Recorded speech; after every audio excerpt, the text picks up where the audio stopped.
What's up, guys? Welcome to the Stats Free Sports channel. Let's get right into it. Here to bring you a video about the Walker Kessler Sweepstakes.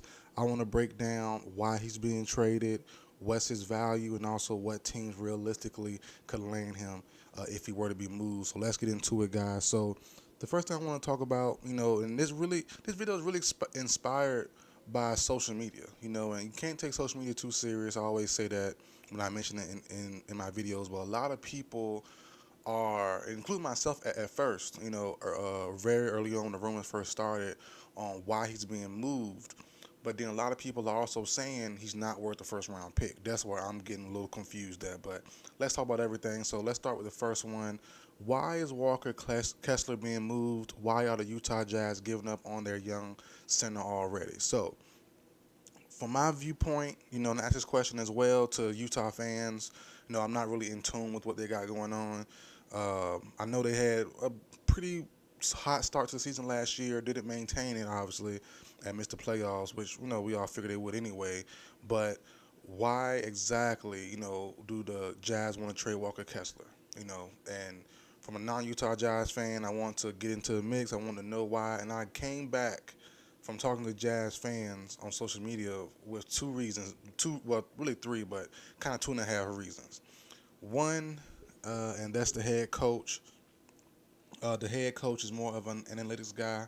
He wants a 5-in, 5-out system. A 5-out system similar to what the Mavs have, and the head coach of the Jazz is Will Hardy. He's more of an analytics numbers guy, and he wants kind of what the Mavericks run 5-out system. More of a ball handler, shooter at the 5 spot, and obviously Walker Kessler shooting numbers and scoring numbers went down from his first year 2022 to next year 2023-2024 season. So and obviously his game isn't predicated to being that. He wants more of a mobile 5 that can deal with Chet and Victor Wembanyama when they roam from the paint and go to the 3-point line. That's really the main takeaway I have there from the coaching standpoint. So that's point one. Point two is that Danny Ainge, he wants the next great white hope, which is Flag, that we just seen have a pretty good showing versus Team USA. He wants the next great white hope to be in Utah, which makes sense. So and just a joke about the great white hope part, but that's just it makes sense. You want number one. You want the number one overall pick.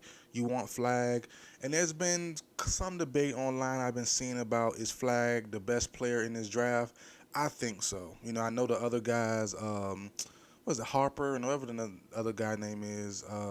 No respect to them, I just don't remember the names right now, but they're good as well. But I would go with Flag also. Flag just looks different. He looks the part, and I think maybe the Team USA showing might have might have cemented it, even though it's very early on in the process and no college game yet. You've seen him playing well, playing energized, and making an impact versus the best of the best.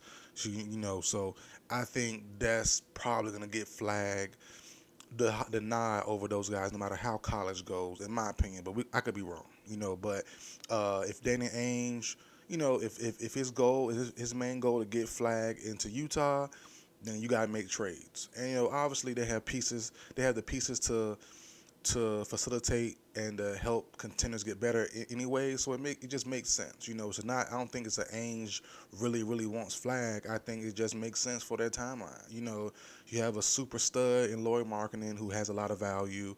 You have Walker Kessler who has his own value.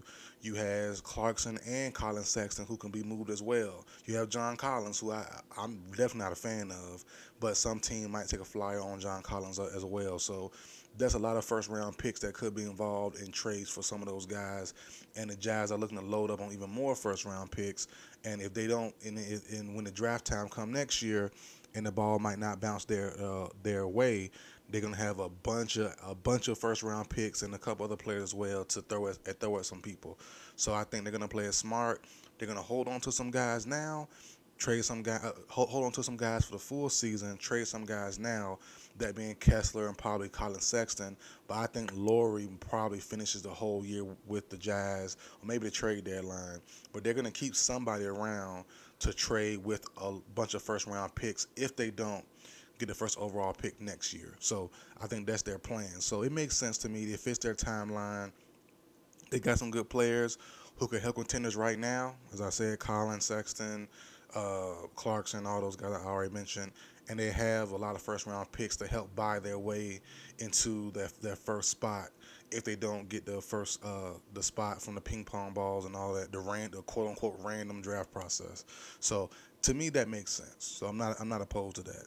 So and then the other, like I said, the 2.5 part is just Kessler is good, not great. And I think the Jazz realized that. That I was told. From a Utah Jazz fan that they realized.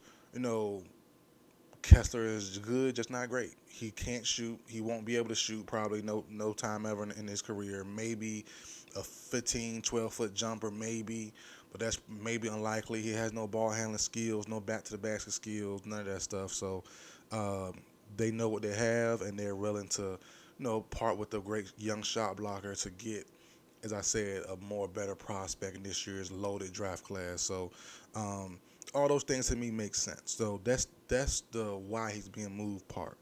Next is the value. What is the true value for Walker Kessler? And people on social media are very confused on why they want at least a first round pick for Walker Kessler. He's 22 years old, about to be 23 soon. He's 7'1", and he has a very, very good game defensively, a very, very, very strong rebounder, and a stout shot blocker. So I'm like, what's there to be confused about? Contenders need him in the worst way. Every contender, for the most part, if you need a shot blocker somewhere on your roster, whether it be a 4 or a 5 or whatever, you need someone that can lock that paint down. And there's some teams out there that's very needy. As we all know, that's why I always say the value for some people might sound crazy to us, but the value is really created by what would they spend for you. So yeah, if the Utah Jazz want 2 first round picks for Walker Kessler, if some teams pays that, that's the value that he's worth 2 first round. No matter how we feel about it, your value is what someone will pay for you. Just like it was a big debate. I might do a video on it later, but Gil's Arena, I watched that show now. I just started probably last month or so. And I went back, watched some stuff, and I'm watching stuff now, the new episodes. But they had a big debate on Paul George, and it's like Brandon Jennings and some of those guys were saying, hey, Paul George shouldn't have asked for no trade clause. But like Gil Arenas kind of said, and I agree with him, you're only worth what someone pays for you or what someone will give you. So just like Bradley Beal, who was brought up, Bradley Beal got a no trade clause. If you look at all the names in NBA history who got a no trade clause, Bradley Beal should not be on that list. But the Wizards, like fools, their ownership, their GM gave him a no trade clause years ago. That's not on Bradley Beal.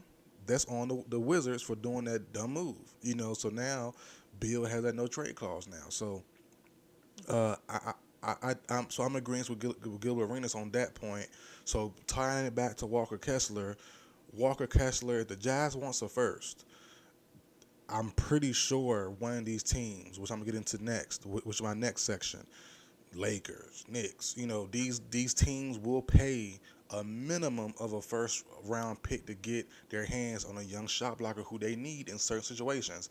Yeah, he won't be a star. Yeah, he won't be starting probably, but he could have and probably will have some impact at some point for this team in the regular season, or at least in the playoffs on certain matchups, on certain moves, on certain situations.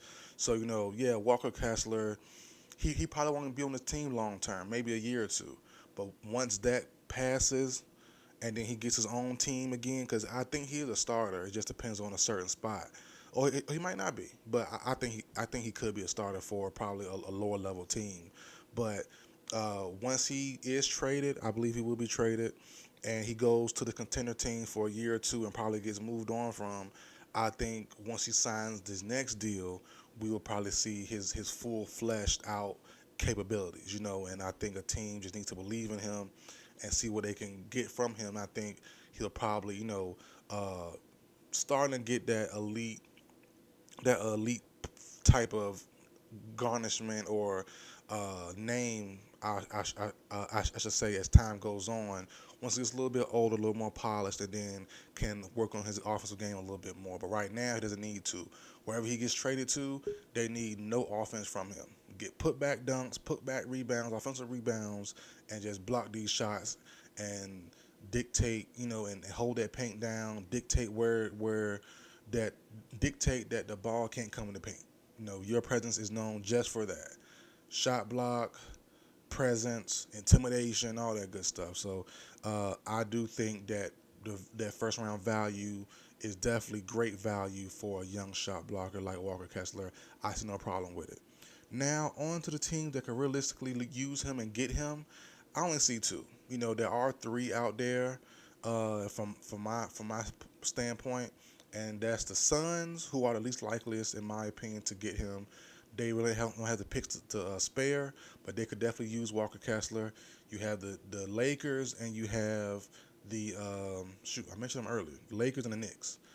Now the thing is, if I were a betting man, which I am, I bet all the time on these on these platforms, FanDuel, DraftKings, whatever. If I'm a betting man, I'm betting he goes to the Knicks. I think the Lakers tax is real. I don't think these teams want the Lakers to succeed and LeBron to succeed. I really believe that. I'm not a Lakers fan, not a Bron fan. I'm a Bron. I like Bron a lot. As far as a player, the man he is, from what I've seen in the public, the moves he makes, all that good stuff. But I am a LeBron basketball fan. Just not. I'm not a stan. I'm not a LeBron loving him like that. But I do think there's a tax on the Lakers and LeBron James, and I just think teams don't want to see him win. I truly believe that. So I think the Lakers can give up a good offer, but I just think the Knicks are going to win out on Walker Kessler, and to give up the bare minimum to get him, and the Lakers, have multiple stuff to give. But I think the Jazz will just be like, nah, we're good. We're going to ship him here. I truly believe that. It just seems like every time the Lakers want somebody, like LeBron called Klay Thompson, and Klay said, "No, I'm going to Dallas for less money." Like, okay, I know it's tax and everything, but the taxes involved, and you get kind of the same money once everything's settled with the taxes and stuff. I just don't love the fit with him in Dallas. I truly don't. And LeBron, to me, if LeBron come calling, it's like, dog, if we're going to be honest, the main thing that dissuades players, and I think people dealing with the Lakers, is just the clown show. Now I gotta say this, as I just said, I spoke highly of LeBron a few seconds ago. You know, as you getting older, LeBron been balling since I was a kid, going on year 22. I'm 28, so since I've been 6, 7 years old, 5, 6, 7 years old, somewhere, wherever the season starts, I've been watching LeBron play for all these years. But as you get older, you do learn that LeBron's a problem sometimes, especially now. Growing up, Skip Bayless and all the media just bullying LeBron. They hate him. He's a black man, da-da-da. But it's like LeBron causes issues his self. And we've seen that, as I said, as I gotten older, you've seen circumstances and decisions LeBron make publicly to out guys, to behind the scenes, to get guys out the way, to get coaches out the way, stuff like that. It's like, yeah, LeBron is the problem sometimes as far as the media goes too. So it's like, that's a clown show. It's being realistic. I love the move again, Bronny, as a dad, as a fellow dad. But at the same time, that's a clown show, dog. J.J. Redick, the head coach, Bron and his elder statesman now, and he's a media savant and a media manipulator. Then you got AD, his issues, and LA in general, and you got Bronny involved. It's like, dog, this is just a disaster waiting to happen. It's either going to be great or it's going to be bad, but it's going to be great television and great media moments just all year long. So it's going to be fun to watch, but it could be cringy sometimes as well. So if I'm a player, just like Klay, as I said, Klay, if I'm DeMar, if I'm certain guys, I'm not really wanting to join this clown show. Maybe early Lakers when LeBron first got there and he was younger and more, not on his last legs. Yeah, he's still great. But, the younger LeBron, younger Lakers days, yeah. Obviously, Cleveland, Miami, Bron, duh, I'm joining immediately. But this LeBron, This older, 40-year-old, older manipulator, clearly a manipulator now. It's plain as day. It's like, nah, I'm kind of cool. I love LeBron. If I'm a player, like if he called me, I could help out, but I could take the same with less money here with less drama. I'm not mad at it. So I do think. But trying to say what I said earlier, piggyback what I said earlier. Teams don't want to deal with the Lakers. Players don't either. But it's not always just the Lakers, or a lot their fault. It's the Lakers and LeBron's fault also. Rob Pelinka isn't the best GM. Probably not a top 10, top 15 GM. He's not bad, but he's not good either, in my opinion. So it's just a lot dealing with those guys in LA, so it seems. I'm not nowhere in the industry. I don't know. We got Rich Paul involved too. So, yeah, it's a mess. It's a mess. But all in all, I do end up thinking the Knicks land Kessler. I would love to see him with the Lakers, because him with Jackson Hayes and all that stuff, and giving AD a break at the 5 and AD going down to 4, he can roam a bit more, having twin towers. I would love it.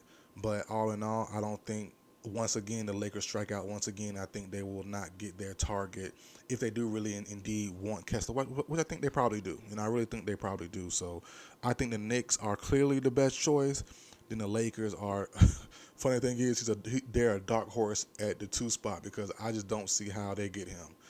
Teams just don't really deal with the Lakers, and we've seen that some guys they're in the mix for get traded for a bag of chips. And it's like, dog, the Lakers offered more than that and they couldn't get them. So, but we'll see. We'll see.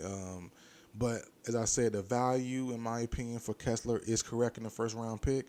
Why he's being traded, we went over that as well. As I said, the teams involved, I see only 2. Knicks and Lakers, maybe the Suns.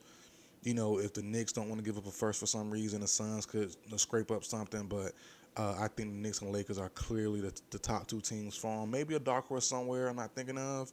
But I think those right now are the 2 clear spots for Walker Kessler. So that's it for the video, guys. Like, share, comment, subscribe. I will see you guys next time.